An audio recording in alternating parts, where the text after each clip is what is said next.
Imagina que em um dia normal começa a chover e essa chuva é misteriosa o suficiente para transformar a sua casa, que antes era o seu refúgio, em uma prisão. Porque, por conta da chuva, todas as janelas e portas estão trancadas como se existisse uma cola que prendesse tudo. Você tenta destruir paredes, você tenta quebrar janelas, mas tudo simplesmente se regenera por causa da chuva. E além disso, criaturas misteriosas e mortais aparecem quando a chuva fica mais intensa. Além disso, sinal de telefone ou qualquer outra forma de comunicação com outro ser humano é destruída. E você chega à terrível conclusão de que o mundo inteiro se encontra na mesma situação que você, preso dentro de casa com a sua família, com todos os recursos contados. E agora você precisa decidir entre sobreviver dentro da própria casa, sabe-se lá Deus como, ou ver a sua família morrer por inanição. Essa é a premissa do filme A Última Casa, filme lançado recentemente pela Netflix, e foi um filme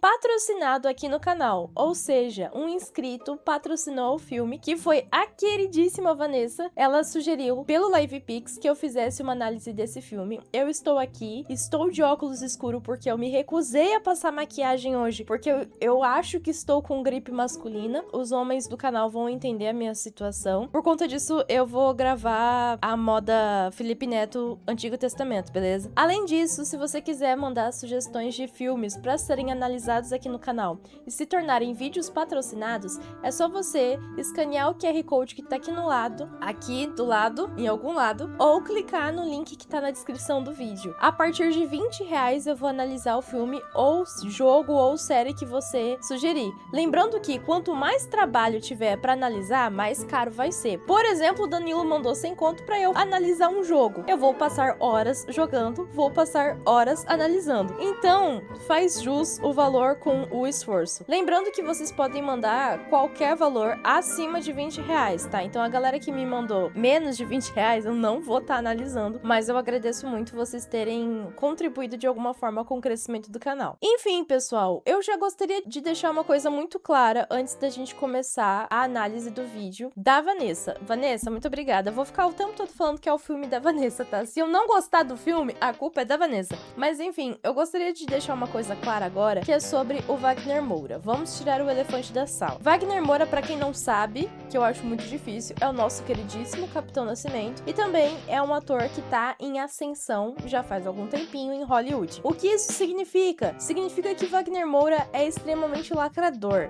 Wagner Moura, ele defende ideologias das quais eu discordo veementemente e também é um daqueles esquerdistas que a galera costuma falar que é esquerdista de Neblon, porque o cara é rico, o cara tem dinheiro, o cara nem mora mais no Brasil, o cara está em uma condição de vida muito melhor do que a boa parte dos brasileiros e ele defende uma ideologia que simplesmente tem que decidir o que é melhor para todo mundo.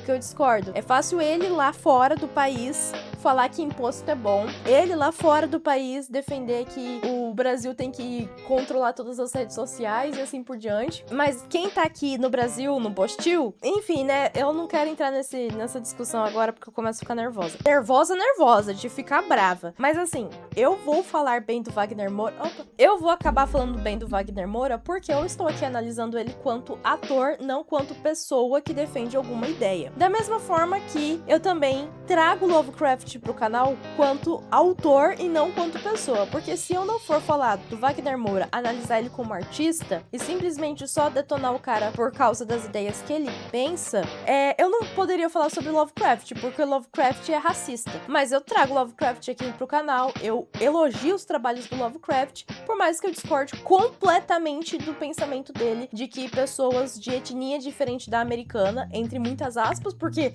americano é tudo imigrante, né? Os puritanos que chegaram lá pra independência do país eram tudo imigrante. Mas enfim, eu não defendo Lovecraft, eu não poderia elogiar os trabalhos do Lovecraft.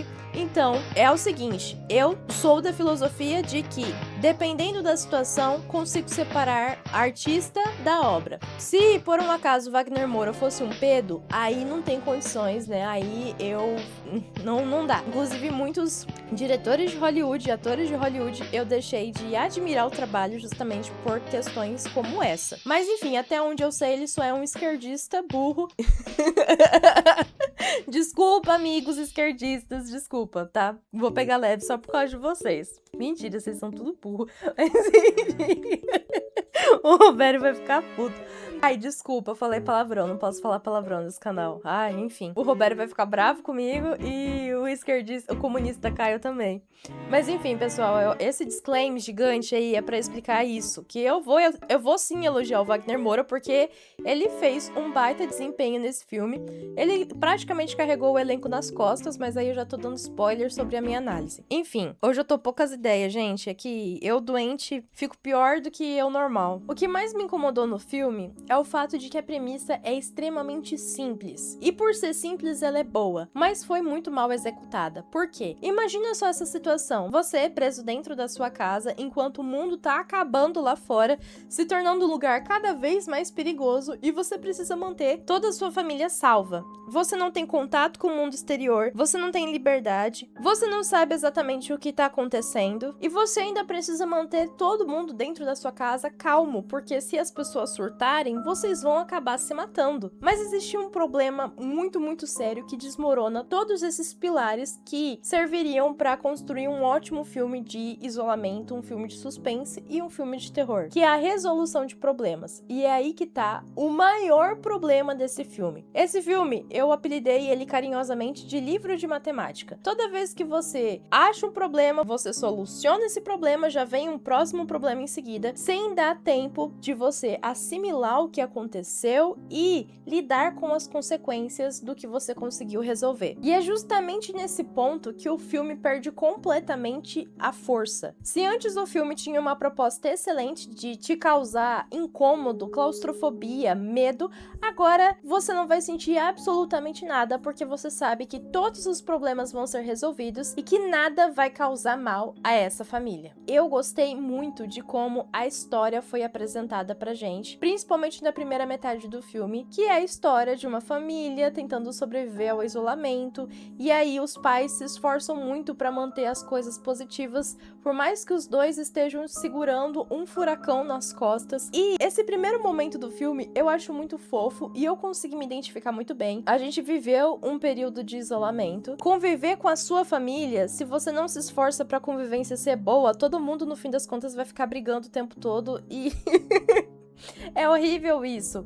E o filme trata muito bem essa questão de terem duas crianças presas dentro de uma casa com energia pra gastar e dois pais tentando lidar com um problema que eles não sabem a origem. Não tem nada mais adulto do que resolver um problema que você não sabe de onde esse problema surgiu, mas você precisa lidar com esse problema. Até então, o filme estava lidando muito bem com essa premissa, porque os pais não estavam tentando resolver o problema macro em si, que era o quê? Essa chuva misteriosa é uma chuva causada por uma explosão nuclear, é uma chuva alienígena? Não sabemos, mas existe um problema muito concentrado, que é todo mundo estar preso dentro de casa, e a gente precisa lidar com comida, com água, com energia, todos esses recursos que em algum momento vão acabar. E até aí, pra mim, tava ótimo, porque a gente tinha um dramazinho familiar, a gente tinha momentos fofinhos, a gente tinha várias cenas de conexão com os personagens, mas o problema já começa a aparecer desde esse ponto. Por quê? Nesses momentos de drama familiar em que a gente poderia se conectar profundamente com os personagens, o filme simplesmente abandona essa ideia e fica cortando muito rápido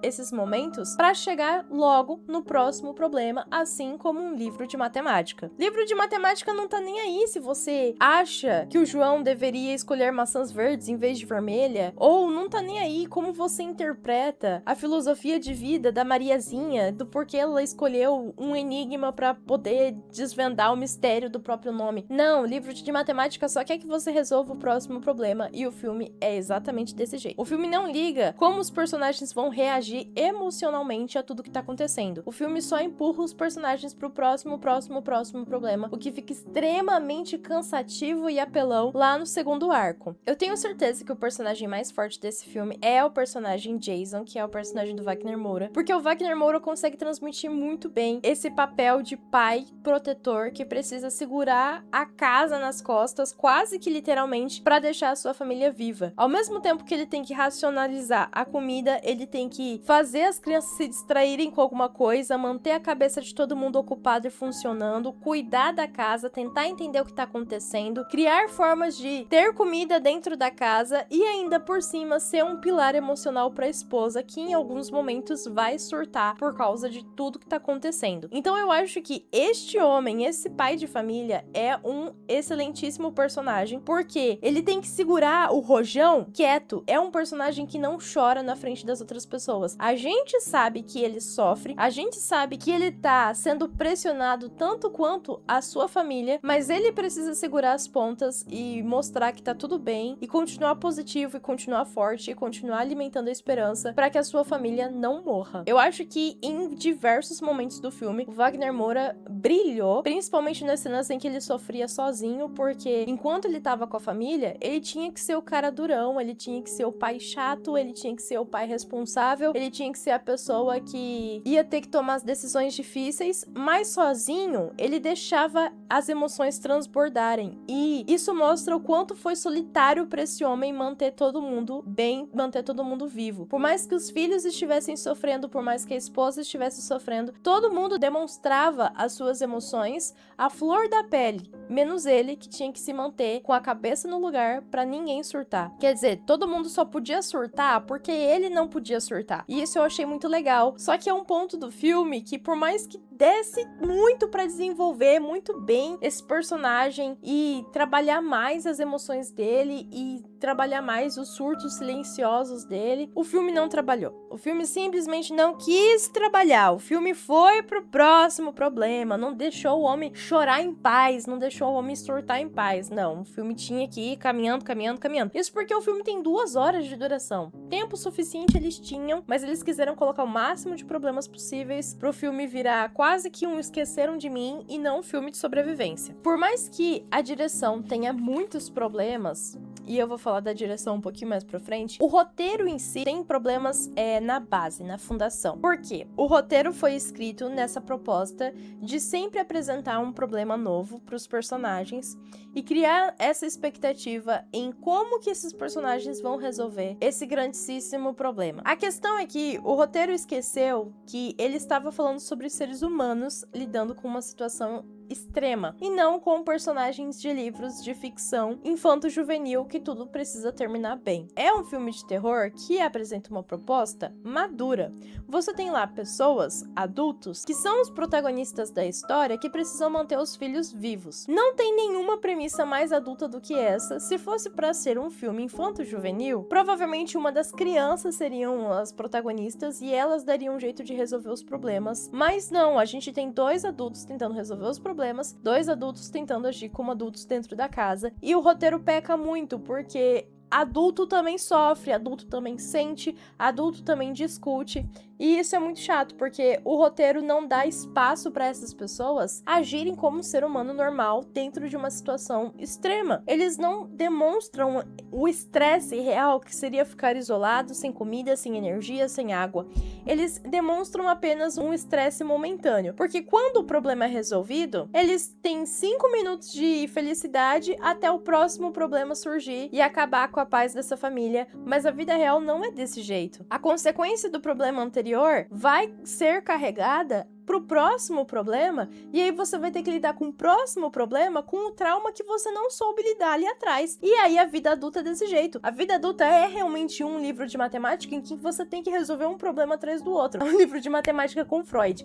Você precisa lidar com questões anteriores, você precisa lidar com seus traumas, com seus monstros, com os problemas, os traumas, os monstros do seu parceiro ou da sua parceira, ao mesmo tempo que vocês precisam matar mais um monstro, dar paulada em mais um leão, porque é desse jeito que você precisa resolver a vida. Você tá surtando, mas enquanto você tá surtando, você tem que continuar em pé, caminhando, porque a vida funciona desse jeito. Nesse filme, não. É um problema, eles param tudo, resolvem esse problema, não lidam com as consequências emocionais desse problema, o que dificulta a gente se identificar e aprofundar esses personagens e tornarem eles mais humanos, e aí partem pro próximo problema. O roteiro força muitas vezes esses problemas. Ele não planta sementinhas de que esses problemas vão acontecer em algum momento. Somente na questão da comida, porque é óbvio, e falta de água, simplesmente esse problema é resolvido. A falta de comida também, mas aí eu já vou dar spoiler,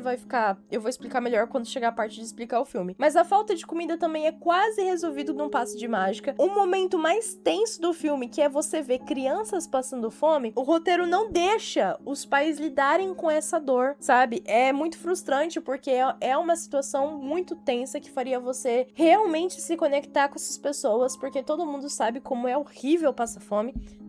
Acho que a maioria das pessoas nunca passou, nesse canal pelo menos, nunca passou fome de verdade, mas a gente sabe como é desconfortável ficar com fome. Então imagina ver seu filho com fome e você não poder fazer nada, você ficar com medo dessa criança morrer de inanição. E aí, quando o filme poderia trabalhar com essa questão emocional, deixar essa família fragilizada ao ponto de quebrar e fazer a gente torcer com todas as forças pro problema ser resolvido, o roteiro simplesmente lembra que o protagonista é um engenheiro e resolve o problema mais uma vez, quase como um deus ex machina, que é muito, muito frustrante. Acho que frustrante é a palavra desse vídeo. Eu consegui traçar paralelos com dois filmes que vão abordar mais ou menos a mesma temática, que é a sobrevivência e sobrevivência com criaturas que você não sabe de onde que são, mas tem que manter sua família viva. Um, obviamente, é Um Lugar Silencioso e o outro é 127 Horas. Vamos começar com 127 Horas, porque 127 Horas tem uma premissa muito simples. Um cara anda de bicicleta no Grand Canyon, ele cai, o braço fica preso numa rocha e ele precisa decidir morrer preso ali ou cortar o próprio braço. Todo filme de sobrevivência sempre vai mostrar o extremo do que precisa ser feito desde o início do filme. Se um avião cai numa montanha de neve, qual é o mais extremo para você conseguir sobreviver? É isso aí, antropofagia. Então, o que os personagens vão fazer o filme todo para não chegar nesse nível de papar o amiguinho? Exatamente, eles vão tentar sobreviver.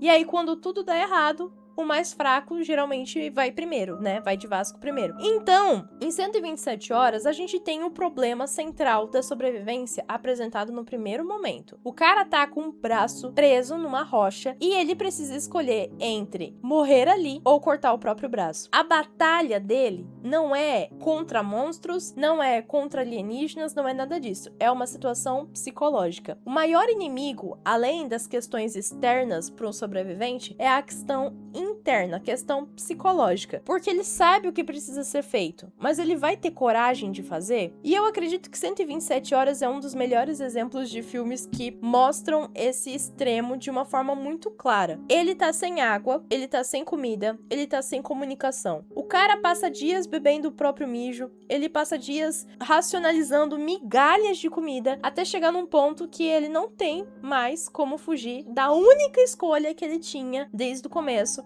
que é cortar o próprio braço pra tentar ver se ele consegue sobreviver. Porque tem isso, filmes de sobrevivência não necessariamente vão fazer a gente perceber ou entender que a medida extrema vai fazer ele chegar até o final do filme. Muito pelo contrário, é uma chance de sobrevivência. E isso é muito importante, porque o filme de sobrevivência só se torna impactante porque a pessoa precisa escolher morrer ali, na situação em que ela tá, ou tentar morrer de um jeito mais confortável uns anos depois. Porque a única certeza que o personagem principal de um filme de sobrevivência tem é que ele vai morrer. Só que ele precisa escolher como ele vai morrer, tentando viver ou se deixando levar pela morte. É como diz o Chaves, eu prefiro morrer do que perder minha vida. E é exatamente essa a filosofia dos filmes de sobrevivência. O que não existe no filme é A Última Casa. Porque os personagens, por mais que sejam sobreviventes, eles não sobrevivem. Eles não sobrevivem a situações drásticas como apresentado nos filmes de sobrevivência. O filme quer se vender como um filme de sobrevivência quando coloca as pessoas em situações extremas como fome, mas logo em seguida já dá uma solução muito fácil. Por exemplo, acontece um momento que eu particularmente me emocionei, porque quando mexe com o bichinho, eu fico sensibilizada e eu sou chorona mesmo. Tem o cachorrinho no filme que ele precisa ser sacrificado porque ele tá velhinho. Aí eu já me imaginei sacrificando a minha gata e eu já chorei porque eu sou assim. E aí, por sacrificar o bichinho, o pai da família, Jason, vê nele um recurso pra alimentar a família. Aí ele fala pra esposa, eu não vou me livrar do bicho, não vou me livrar do cachorro, porque a gente precisa de carne se a gente precisar muito, se a gente chegar no limite. E a esposa fala, eu não quero nem saber, não me conte nada. Não quero ver nada, faça o que for melhor. E aí, nesse momento, o filme tinha duas opções. Desenvolver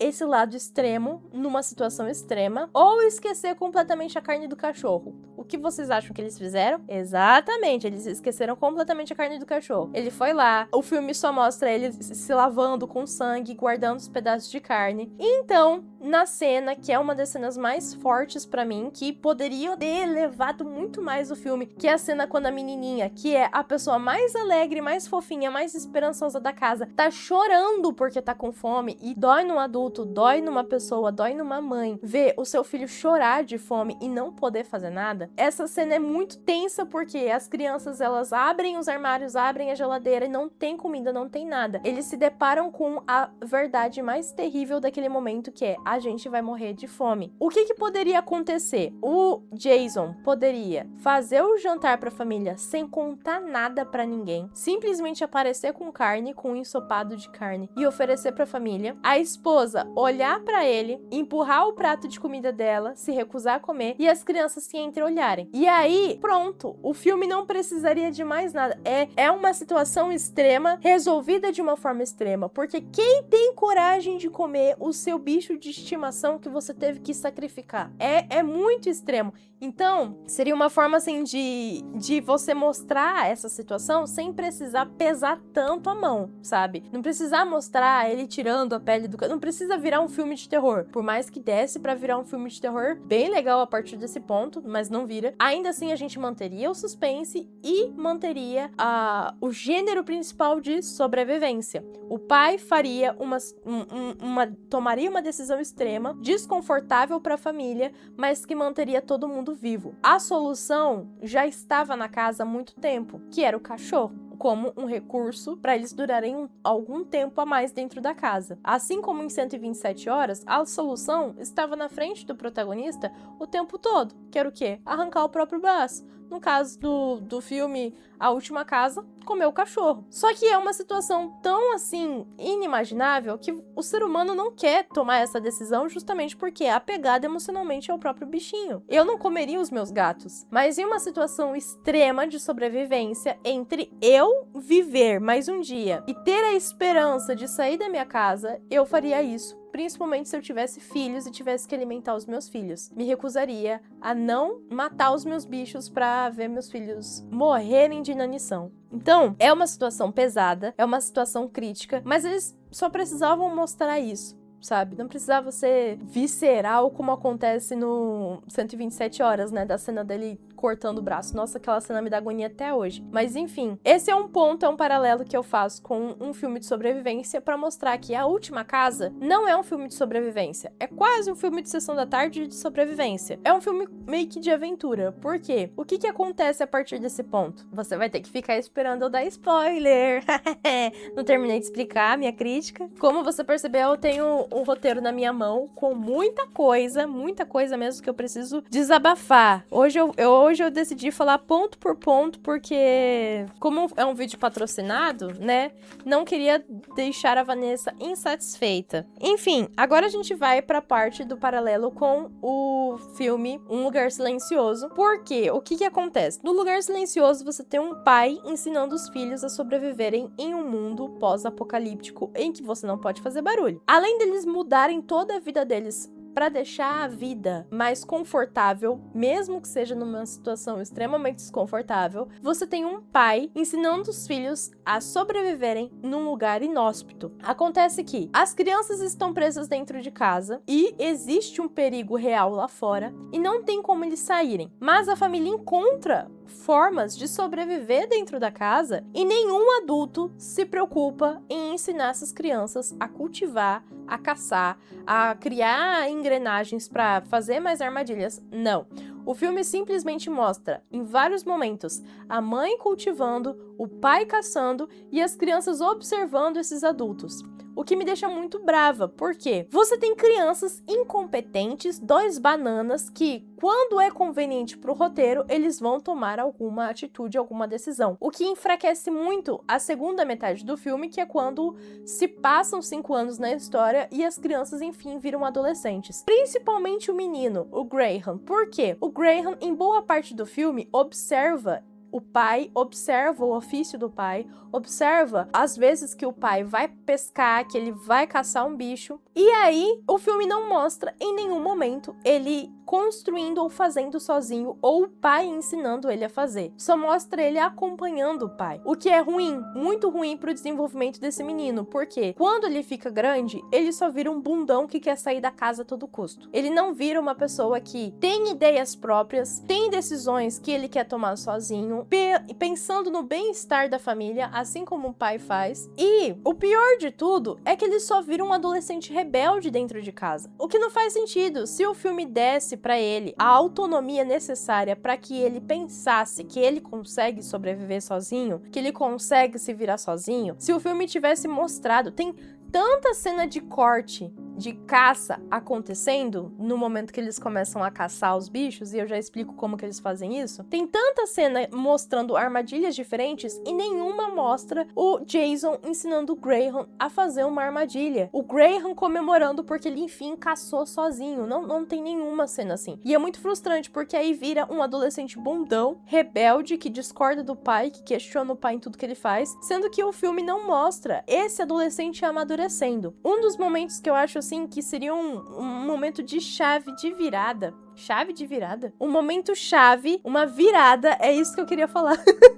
Confundi tudo. Seria no momento em que a família tá lá chorando porque não tem nada pra comer e o Graham tem peixes no aquário. E esses peixes, assim como o cachorro, são de estimação. Nunca passou na cabeça do guri que ele teria que matar os próprios peixes para alimentar a família. No início do filme, tem uma cena do pai ensinando as crianças a como abrirem um peixe, a como limparem um peixe. E aí, você pensa, bom, se o roteiro está plantando essa sementinha agora, porque essa semente vai germinar e vai ser usada mais pra frente. Dito e feito, ela é usada. Só que sabe o que acontece? O roteiro não mostra. O roteiro só mostra a consequência imediata da ação do guri. Dá muita raiva, por quê? Ele vai lá, pega os peixes de estimação dele, que ele passou meses alimentando aqueles peixinhos, meses conversando com aqueles peixes, olhando pros peixes. Ele mata os peixes, limpa eles e dá pro pai dele e fala, eu acho que dá pra gente comer agora. Não tem nenhuma quebra emocional nesse menino. É uma criança tomando uma decisão drástica e fazendo isso pensando no bem-estar da família. Da mesma forma que a gente não tem nenhum momento do pai tendo que cozinhar a carne do cachorro da família para que a família não morresse de fome e lidar com esse trauma emocional, a gente também não tem nenhum trauma que o menino precisa lidar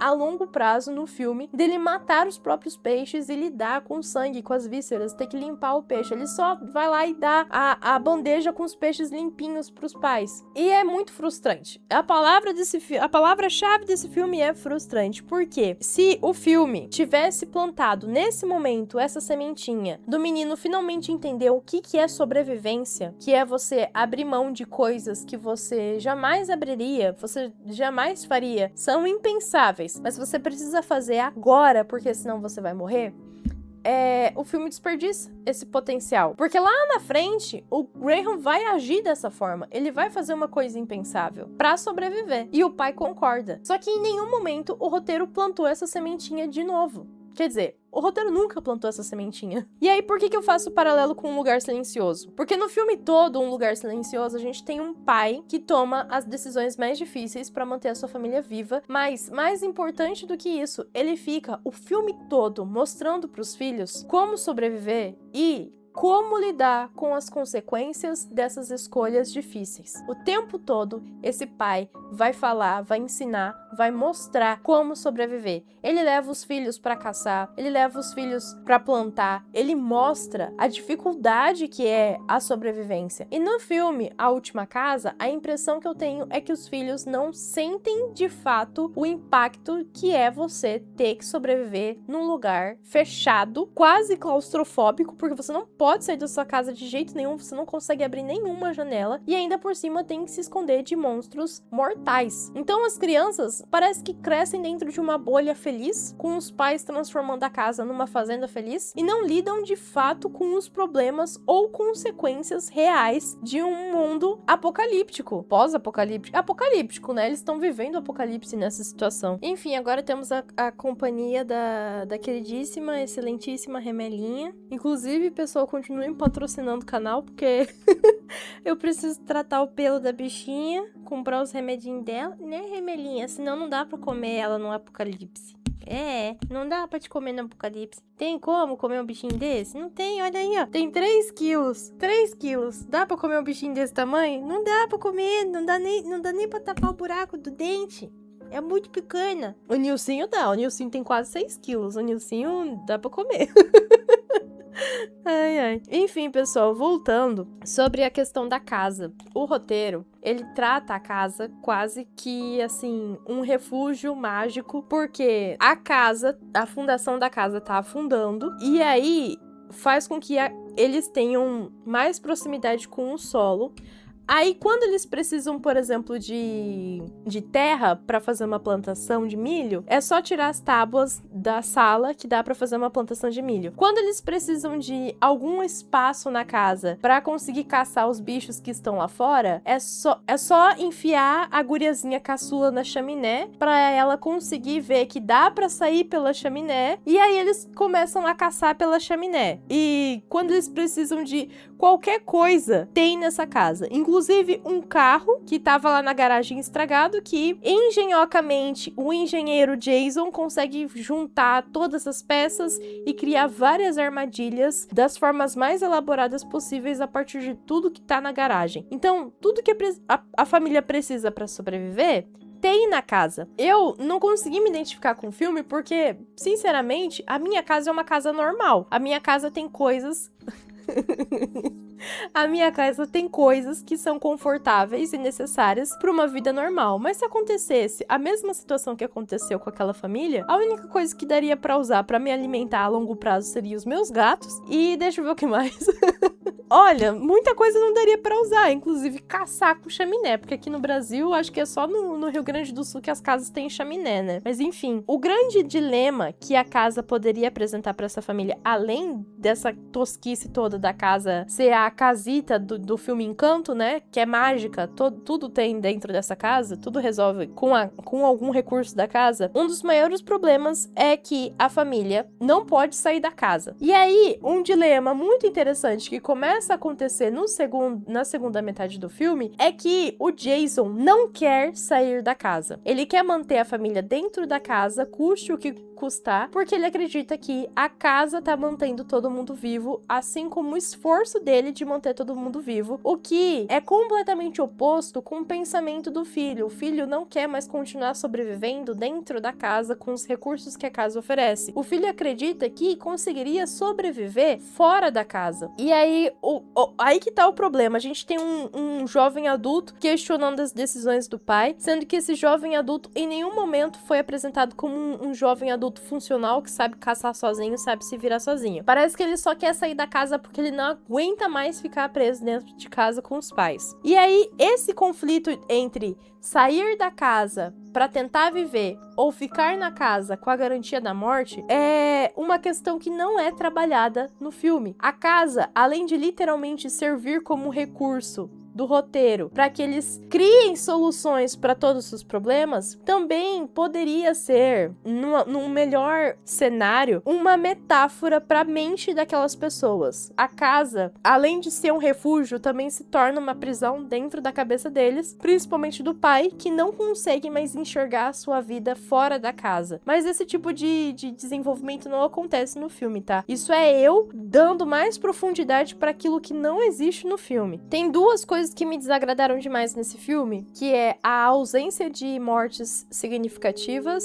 e a explicação das criaturas. Primeiro ponto é que o filme é um filme de sobrevivência barra suspense. Se é um filme de sobrevivência barra suspense, logo a gente acredita que vai lidar com situações extremas e que o suspense vai criar toda aquela tensão para tudo que vai acontecer e todo o mistério e assim por diante. É muito frustrante quando esses dois gêneros se juntam numa coisa só no filme, porque os momentos em que o desconhecido se junta com a sobrevivência, basicamente nada de ruim acontece, que deveria ser o oposto, para que a gente entendesse o real motivo das pessoas terem medo daqueles bichos. Por exemplo, o único momento em que acontece uma morte drástica na frente das crianças e dos pais é quando uma vizinha é capturada pelos bichos. Mas essa cena acontece fora da casa, sabe? Tipo, eles ainda estão protegidos dentro da casa. Mesmo se eles tentassem abrir as portas das janelas, eles não iam conseguir ajudar aquela mulher. Então não é como se realmente impactasse eles de alguma forma. Beleza, agora eles sabem que esses monstros podem matar, mas eles ainda estão protegidos. Em um determinado ponto do filme, a mãe precisa sair da casa e tal, e eu já explico por quê. Mas nesse momento que ela sai da casa, eu acho que seria um ponto extremamente forte e positivo se ela morresse. Nesse momento. Porque o filho tá discutindo com o pai que eles vão morrer dentro da casa de um jeito ou de outro. O pai tá discutindo com o filho que ele manteve a família segura e viva dentro da casa e por isso que eles não podem sair. E aí a gente tem a mãe tentando salvar a filha, tentando salvar a família, tendo que sair da casa, e eu já explico como que ela faz isso, e morrendo nesse processo. E eu acho que seria muito legal se ela morresse nas mãos de uma criatura misteriosa nesse momento, porque isso ia mostrar que, de fato, a casa não é segura, que de fato eles estão o tempo todo sobrevivendo e não vivendo como o pai acredita que eles estão, que a sobrevivência é a mesma coisa que estar vivendo, e que eles têm mais chances saindo da casa do que ficando. E além do mais, o pai ainda teria um motivo muito forte para querer se vingar das criaturas e justificar toda a cena de ação que acontece no final do filme. Mas isso não acontece, nenhum personagem morre, é igual Stranger Things. Tudo é muito mortal, tudo é muito perigoso, mas nenhum personagem do elenco principal sofre qualquer consequência grave. Todo mundo volta dos mortos, ou todo mundo, enfim, ninguém sofre de fato com um problema que é realmente perigoso, que poderia te matar na vida real. Se a mãe não morre, logo a gente tem essa sensação de que sempre tem aquele milagre na última hora, sabe? E isso é muito cansativo e, novamente, muito frustrante, porque a gente perde o gás nesse momento.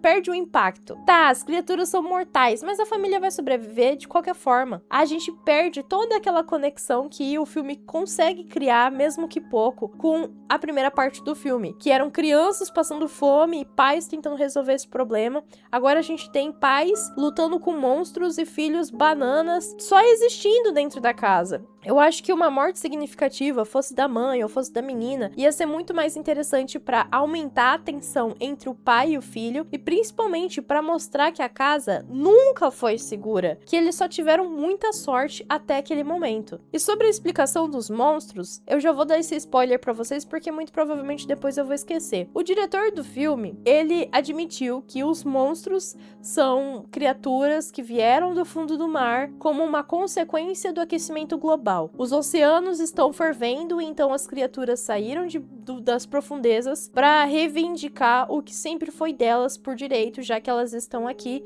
há mais tempo que os humanos. Eu, particularmente, Ana Gabriela, não gosto quando o diretor do filme tem que explicar alguma coisa depois que o filme foi lançado. Por quê? Depois que uma obra é publicada, a obra tem que falar por ela mesma. Isso eu aprendi com um escritor, inclusive. Se a obra não consegue se explicar, já era, já foi. É isso aí. É isso que o público tem. Quantas pessoas têm acesso ao diretor para que ele fique explicando a interpretação dele do roteiro? Quantas pessoas vão ler essa matéria do porquê que as criaturas surgiram na Terra, por que as coisas acontecem do jeito que acontecem? Quantas pessoas vão realmente pesquisar sobre isso ou vão só assistir o filme e se darem por satisfeitas com o que o filme apresenta? A maioria das pessoas está muito acostumada a ter que ir atrás do que o diretor disse para poder entender e interpretar o filme. Mas eu vou te falar uma coisa.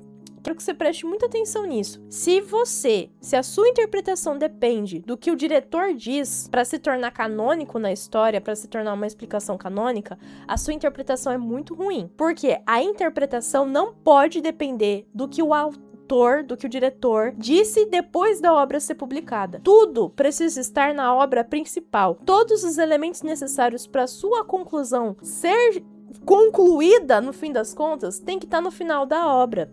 Tem que estar na obra. Tem que ser apresentado na obra. Se você precisa ir atrás do diretor para entender o filme, significa que o filme é ruim, significa que o filme não soube apresentar os elementos necessários para que você interpretasse, ou, no pior da situação, a sua interpretação é ruim. Eu acredito que nesse caso, A Última Casa, não é que a interpretação das pessoas seja ruim, é que o filme é ruim mesmo, e ele dar uma explicação acaba completamente com todo o mistério. Por quê? Eu já fiz uma análise sobre o filme A Chegada aqui no canal, e uma das coisas mais legais desse filme é justamente os alienígenas chegarem na Terra, fazerem os baragandã lá deles de conseguir ensinar a linguagem deles para os seres humanos, porque eles precisariam dos humanos em alguns milhares de anos e eles precisavam ter essa comunicação estabelecida. Eles precisavam que toda a humanidade já soubesse falar a língua dos alienígenas. Por quê? Quando, como, onde, o filme não explica, o filme mantém o suspense, o filme mantém o mistério. Quando você apresenta uma origem e basicamente uma solução para as criaturas do filme, o mistério morre. Todo o suspense morre. Todo aquele ar de mistério que você tinha construído com criaturas que conseguem controlar a chuva, com criaturas que conseguem controlar a água,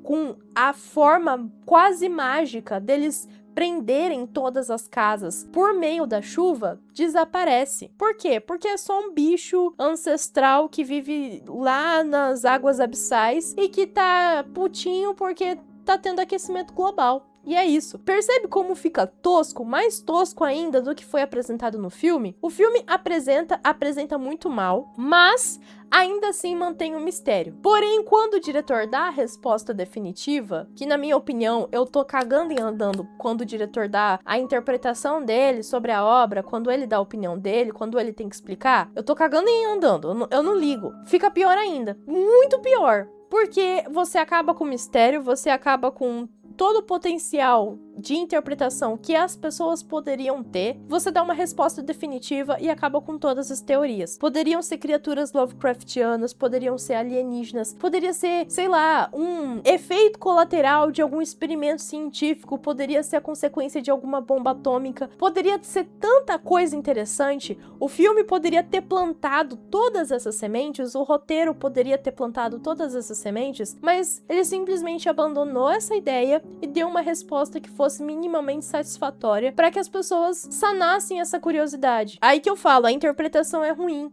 É muito ruim. O filme vai lá, mostra que são criaturas do mar. O filme literalmente mostra as criaturas indo pro mar, nadando. E aí as pessoas não conseguem concluir que são criaturas abissais que do nada decidiram sair do fundo do mar pra poder reivindicar. O filme literalmente fala isso, que eles sempre estiveram lá e eles só foram reivindicar aquilo que era deles. Outra coisa que o filme literalmente mostra é que em 5 anos a civilização humana morreu e a natureza voltou com toda a força, como se a humanidade nunca tivesse existido. A vida na Terra melhorou muito, tipo, tem a cena lá que mostra o casal deitado olhando pro céu, e eles falam, não tem poluição, não tem avião, não tem nada que possa cobrir as estrelas, que possa poluir a nossa atmosfera. Então, o filme tá literalmente falando que é por causa do aquecimento global que essas criaturas apareceram, e que, por mais ruim que seja para os humanos toda essa situação, para as criaturas e para o planeta é ótimo, porque o que estava matando o planeta tá morrendo agora. Mas de novo, o filme não consegue desenvolver essas ideias, não dá profundidade, não traz consequência, não faz os personagens questionarem ou elaborarem esse pensamento. Num Lugar Silencioso, por exemplo, em todos aqueles anos que aquela família estava vivendo de forma extremamente silenciosa, o pai ficava estudando e pesquisando sobre as criaturas e tentando entender de todas as formas possíveis como aquelas criaturas funcionavam. E aí, por conta disso, o roteiro deu uma resposta pra personagem no final do filme pra conseguir vencer os bichos, mas a semente sempre foi plantada lá no início. O roteiro nesse filme, A Última Casa, não faz isso. Ele só joga essas informações sem, de fato, fazer a semente germinar e desenvolver lá no final, pra que a gente concluísse por si só que era por causa do aquecimento global. Beleza, essa poderia ter sido a resposta definitiva, elaborada desde o início, mas que o roteiro soubesse plantar isso, que o roteiro soubesse como construir esse pensamento desde o início, que eles pesquisassem, que eles entendessem, que eles ouvissem num noticiário, que qualquer coisa que fosse plantada para que a gente pudesse interpretar por conta própria e não que o diretor viesse ter que explicar depois porque o público não entendeu porque o filme é ruim. Agora a gente vai para a parte de spoiler, finalmente, e se você ainda não assistiu o filme, eu recomendo que você pare o vídeo agora, vá assistir o filme e volte aqui pra você poder ver a conclusão final que eu vou falar sobre esse filme. Se você estiver procurando algum lugar pra assistir que não seja Netflix, tem no site Pobreflix, é só procurar, literalmente, o nome é Pobreflix. Então é só você pesquisar, tá? Enfim, a história é sobre o Jason, a Anne, o Graham e esqueci o nome da menininha, mas enfim, tanto faz, segue. Eles são uma família normal, uma família feliz, uma família em sintonia, paz e amor, todo mundo se ama. E aí, num determinado dia aleatório, começa a chover e, por conta dessa chuva, todas as casas são trancadas, quase como mágica. E aí, eles percebem que eles precisam sobreviver com os recursos que tem dentro da casa. A família tem comida o suficiente para 2 meses e eles vão torcer muito para que a comida não acabe antes disso. Eles sobrevivem esses 2 meses de uma forma relativamente tranquila, até porque nada nesse momento acontece de grave, tem comida, tem água, tem eletricidade, e o que o pai precisa fazer é manter as crianças ocupadas. Então, nesse primeiro momento, no filme, nesses primeiros 15, 10 minutos do filme, é importante mostrar como que vai ser a rotina dessa família a partir do momento que o grande problema é estabelecido. Outra coisa interessante é como eles se comunicam com o mundo lá fora, já que eles precisam escrever em plaquinhas ou em folhas, mensagens para trocarem com os vizinhos. Tem um episódio em Hora de Aventura que o Finn e o Jake escrevem placas. E aí eles escrevem várias frases porque eles decidem que eles não vão falar nada durante aquele dia, só vão usar as placas com as frases que eles escreveram. Em 12 minutos, Hora de Aventura consegue utilizar essa ideia muito melhor do que esse filme, porque é cansativo, você tem que ficar procurando plaquinhas para você poder responder da forma certa, com a entonação certa, a pessoa que tá conversando com você. Nesse episódio, inclusive, o Finn escreve uma placa, você não escreveu placas o suficiente pro Jake, ou o Jake escreve pro Finn, e aí é engraçado porque ele tem acho que 12, 14 placas e ele não consegue explicar o que tá acontecendo, e é muito engraçado. Mas no filme, o filme faz vários cortes que são cansativos, porque parece que as pessoas estão conversando de uma forma corrida, é como se eu estivesse conversando com vocês assim, tranquilamente, sem interrupções. Mas na realidade a gente sabe que o cara tem que parar, olhar com o binóculo, ver o que o vizinho escreveu na plaquinha dele, apagar o que ele escreveu, escrever uma nova frase e assim por diante. Só que não, o filme não faz isso.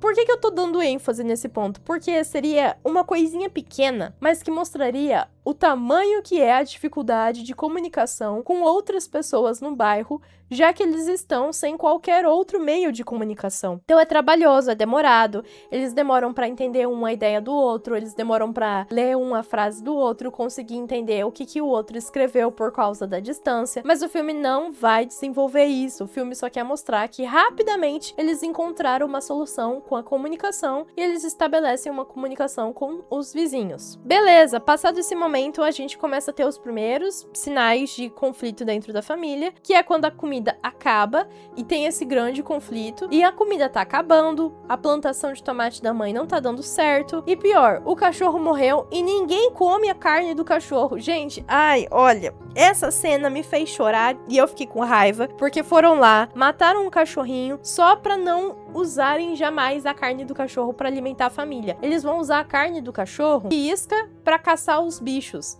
E aí, como que eles vão fazer isso? Em um determinado momento do filme, sabe-se lá Deus quando, e também não faz diferença, eles percebem que a chaminé tem uma portinha, uma entrada lá, enfim. A menininha, oh Deus, por que resolveram subir nessa chaminé? Eu não lembro agora, meu Deus, não consigo lembrar por que eles resolveram subir na chaminé. Mas enfim, de qualquer forma, tem essa bendita dessa chaminé, e aí eles decidem que vão subir na chaminé pra ver alguma coisa lá na chaminé, a guriazinha sobe, e ela acaba derrubando a tampa da chaminé e ela atravessa a mão e percebe que dá pra sair pela chaminé, que tem passagem pela chaminé. Eu pensei que o final do filme seria a chaminé ser a solução dos problemas deles conseguirem sair da casa pela chaminé ou algo parecido, mas não, tem nada a ver. A chaminé só serve pra que o pai conseguisse inventar, porque ele é engenheiro, conseguisse inventar engrenagens pra poder alimentar a família. Primeiro, ele vê lá que a família tá toda com fome e tal, aí ele fica desesperado e, de novo, Wagner Moura interpreta muito bem essas cenas do pai desesperado tentando encontrar uma solução pra família. Ele vai lá, cria uma armadilha, joga a armadilha pra fora da casa pela chaminé, e aí o filme fica nessas várias tentativas e erro, até que, de fato, ele consegue carne, a armadilha dá certo, e aí ele consegue alimentar a família dele, e aí o problema tá resolvido, a família volta a ficar feliz. Só que nesse momento entre tentativa e erro dele tentar resolver o problema e fracassar, são vários cortes que pulam as etapas de frustração, as etapas de raiva, as etapas dele ficar incomodado e frustrado de não conseguir alimentar a família. Pula cenas da família passando fome, mostrando essas crianças com fome, mostrando essas crianças chorando, o desespero dos pais, das crianças estarem nessa situação. E essa é a principal motivação dele para ele continuar, ele rejeitar querer comer e dar a comida dele para os filhos e continuar nessa busca incessante de conseguir caçar alguma coisa. Mas enfim, o pai consegue caçar um bicho e aí a partir desse momento tudo fica ótimo na família. Aí a mãe precisa de espaço para plantar. O pai tira as tábuas da sala, eles começam a cultivar tomate, milho, várias outras coisas, e o filme dá um salto no tempo de 5 anos. Então eles tinham sobrevivido primeiro algumas semanas, depois alguns meses. Agora eles estão 5 anos dentro daquela casa, os vizinhos já morreram há bastante tempo, alguns por inanição, outros por doença e assim por diante. E nesses 5 anos, as crianças não aprenderam basicamente nada, o filme não mostra elas desenvolvendo habilidades que os pais ensinaram, tanto de cultivo quanto de caça. E a partir desse momento, as crianças, que agora são adolescentes, começam a questionar o estilo de vida que eles têm. O que não faz o menor sentido, porque como é que você vai questionar um estilo de vida que não dá pra mudar? Simplesmente não dá pra mudar. O que você vai fazer? Me diga. Dava vontade de virar pra aqueles moleques e falar: o que você vai fazer? Você não sabe caçar, você não sabe construir uma engenhoca igual ao teu pai, você não sabe sobreviver sozinho, você é um bundão, você é um banana, só tá aqui sendo adolescente chato. E aí, nesse momento que as crianças crescem, começam esses pequenos conflitos, assim, de gerações dos filhos questionarem os pais, eles começam a perceber que eles são a última casa e que os bichos perceberam que tem gente morando nessa casa. A princípio, no começo do filme, tem uma cena muito massa, que é a cena da vizinha sendo atacada por um monstro lá fora, e aí a família percebe que eles têm que fingir que não tem ninguém morando naquela casa, e a partir desse ponto, eles têm essa rotina de a chuva ficou intensa, todo mundo fecha a janela, todo mundo fecha qualquer coisa e eles param de fazer barulho. Em um determinado ponto do filme tem uma cena muito legal que a menininha, do nada, a menininha fica rebelde, fica pistola, mas criança é assim mesmo, e aí ela tá teimando, tá desobedecendo e não quer obedecer e tá nervosa, e aí ela esquece uma plantinha na janela e fecha a cortina. Aí ela, meu Deus, a minha plantinha. Na hora que ela vai pra janela e puxa a plantinha, o bicho percebe que tem gente naquela casa e ele bate na janela e a família toda fica num cagaço, porque eles ficam morrendo de medo do bicho entrar na casa. Enfim, esse momento, pelo menos, serviu de trauma para que eles tivessem esse medo constante dessas criaturas. Mas a menina, ela já tinha visto esses bichos andando na chuva, o que não faz sentido, porque se os bichos já tinham andado por ali e ela já tinha visto os bichos sabiam que eles estavam ali quando ela era criança. Por que os bichos não entraram antes pra matar as pessoas? Na segunda parte do filme mostra isso, que os bichos conseguem entrar dentro das casas, porque é o que acontece. Em um determinado ponto do filme, um desses monstros marinhos, ele consegue destrancar a porta, ele entra na casa, por causa do sal da pele dele, a água salgada que vai escorrendo da pele dele, cai na plantação, a plantação inteira morre. A água que eles tinham guardada vira água salgada por causa do contato com esse bicho. É uma coisa quase mística que acontece nesse momento. E o bicho consegue matar todos os recursos que a família tinha dentro da casa para sobreviver. E, de novo, eles precisam encontrar algum jeito de sobreviver. Não tem plantação, não tem água. E aí a família tá estressada de novo porque eles vão passar fome mais uma vez. O bicho entra dentro da casa, deixa a porta aberta. Aí o Graham pensa, agora é minha chance de sair. E eu até torci pra que ele conseguisse sair. Só que assim, quando o bicho sai da casa, a gente percebe que tinham vários outros bichos ao redor da casa. Então se ele saísse, o que ele acha que ia acontecer? Ele com certeza ia morrer. Então nesse momento, enfim, é um daqueles momentos do filme que eu fiquei tipo, cara, por que você é burro? E realmente dá até preguiça ter que falar dessa parte do filme, porque é só burrice. É o roteiro empurrando soluções pra pessoas burras conseguirem sobreviver. Basicamente desse jeito. Aí, não sei porquê, em algum momento do filme... Não, eu sei porquê, tá.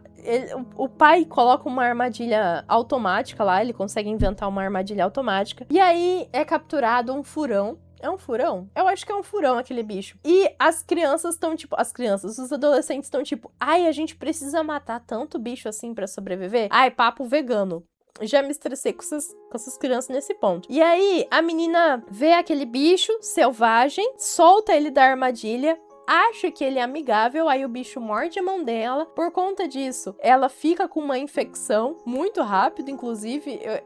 Eu achei isso muito paia, porque numa cena ela tomou uma mordida. Na cena seguinte, ela já tá desmaiada com febre sem conseguir beber água. Aí o pai fica desesperado porque ele precisa sair de casa pra encontrar antibiótico pra filha dele não morrer. Essa cena, de novo, Wagner Moura carregou nas costas porque foi muito bem feita e muito bem dirigida também. E aí, nesse momento de crise que ele tenta quebrar a parede com um carro e tal, e por aí vai, ele se dá conta de que tem uma rachadura. E aí eu não sei porque o filme nessas horas lembra que o cara é engenheiro e que ele entende de rachaduras. E aí ele vai procurando buracos até que ele bate num buraco e aí esse buraco é o buraco do encanamento do vaso sanitário. Eu queria entender por que o filme esqueceu dessa informação tempos atrás. Porque se ele é um engenheiro e ele sempre ficava procurando por rotas de saída, por que ele nunca pensou em sair pelo esgoto? Enfim, ele só pensou nisso agora, porque era conveniente pro roteiro. Aí ele e a esposa decidem que a esposa vai descer pelo esgoto e ela vai até a casa do vizinho pra ver se eles encontram o medicamento. Ela vai até a casa do vizinho, encontra o medicamento, percebe que a casa parece o fundo do mar. E aí, nesse momento, de novo, o roteiro deixa as pessoas burras de propósito pra criar tensão, pra criar um problema, pra que esse problema seja resolvido logo em seguida. Aí tem um monstro, começa a chover, lógico, porque tinha que começar a chover. Aparece o monstro dentro da casa, a casa é inundada, ela consegue fugir pelo esgoto. Aí, quando você pensa que o bicho vai pegar a mãe, ela sobrevive. Na minha opinião, é nesse momento que ela tinha que ter morrido, pra mostrar que o bicho realmente pode matar as pessoas dentro da casa delas. Sei lá, aconteceu alguma coisa assim. E aí eles conseguem dar um medicamento pra menina. Pronto, a menina já não tá mais doente. Mas agora eles precisam achar um jeito de matar o bicho, porque o bicho sabe que só tem eles morando naquela casa. E quando chover de novo, eles vão precisar lutar pra sobreviver. Aí corta o filme que era sobrevivência, depois suspense, agora vira um filme de ação bem ruinzinho, bem Esqueceram de Mim, porque eles começam a fazer uma baita armadilha pra prender o monstro. E no momento momento que eles finalmente conseguem prender o monstro, a armadilha não faz sentido nenhum, pelo menos Esqueceram de Mim a gente conseguia entender as lógicas das armadilhas, aqui não. Aí, beleza, começa a chover, o monstro vai lá na casa, aí eles ficam numa caçada do monstro, caçando eles caçando o monstro e tentando sobreviver. A casa é completamente inundada. Quando você pensa que a família vai morrer afogada, no último segundo o bicho cai na armadilha, aí a casa toda, a água é escoada,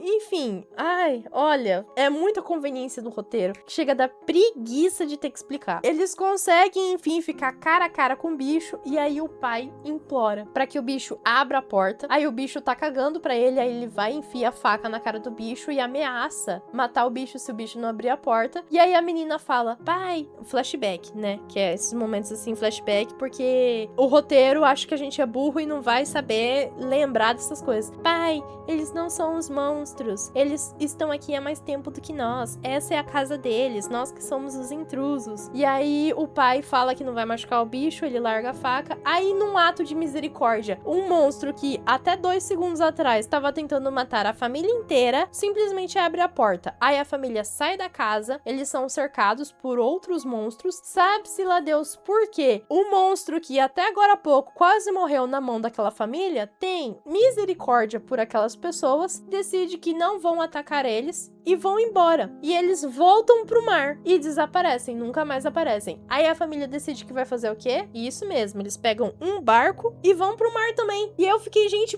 por quê? Tipo, o bicho mais perigoso do mundo está no mar e você decide que você vai pro mar? Enfim, é isso, essa é a história do filme. Você percebe que a premissa é boa, a ideia é boa, o objetivo é curto, pequeno, mas funciona e daria pra desenvolver muito bem em 2 horas. Só que aí o filme, ele sai de drama familiar pra sobrevivência, pra suspense, pra um filme de ação. É assim, essa é a lógica do filme. Nunca vi um filme trocar de gênero tantas vezes. Troca mais de gênero do que... Ai, ó, desculpa, militantes. Ai, já ia fazer piada politicamente incorreta. Mas enfim, vocês entenderam que o filme é isso, sabe? Dá muita preguiça assistir esse filme. Se você parar e pensar, nossa, Ana, mas foi muito chato você explicando, dando spoiler hoje. Porque o filme é chato. Ele só é legal na primeira metade. Até 1h30 ali, ele é legal. Depois ele fica chato. Então vá, assista. Tire suas próprias conclusões. Tire as suas próprias conclusões. Forme a sua opinião sobre o filme e depois volte aqui e me diga o que você achou. Se você também achou esse filme chato. Vanessa, eu sinto muito. Eu queria ter gostado desse filme mais do que eu gostei. Confesso que eu chorei na parte que eles mataram o cachorro, porque eu fiquei sentida. Eu chorei na parte que a menininha atua muito bem. Ela e o Wagner Moura juntos podiam arrastar o filme nas costas. Porque, gente do céu, aquele guri é um bundão. Tadinho, não é o ator a culpa do ator. É que o roteiro não deu destaque pra ele. E o diretor muito menos. E aí ele só parece um bundão. Aí ele e a mãe poderiam morrer na história e ficar a menininha e o pai. Ou ficar o menino e o pai, tipo God of War, sabe? O pai ensinando as coisas de homem pro filho. E coisas de homem, né? Coisa de sobrevivência. Deixa eu ver o que mais que eu ia falar. Perdi aqui. Que eu fiquei pensando em God of War, não devia ter pensado nessa referência. Mas enfim, gente, esse foi o vídeo de hoje. Vanessa, eu agradeço muito você ter incentivado o canal, ter patrocinado o vídeo de hoje. Eu espero que você possa patrocinar mais vezes com outras sugestões. E também, galera, pra quem é fã do canal, agora eu estou falando só com quem é fã do canal, link na descrição com produtinhos que vocês vão gostar de terror. Não são só camisetas, tem Funko Pop, tem outras coisas. Inclusive tem uma camiseta do Jujutsu Kaisen que eu vou comprar muito em breve. Eu achei ela linda e vou deixar aqui no link da descrição pra vocês ficarem lindos que nem eu, vestindo camisetas legais. Então é isso, esse foi o vídeo de hoje, eu espero que vocês tenham gostado. Beijo, tchau!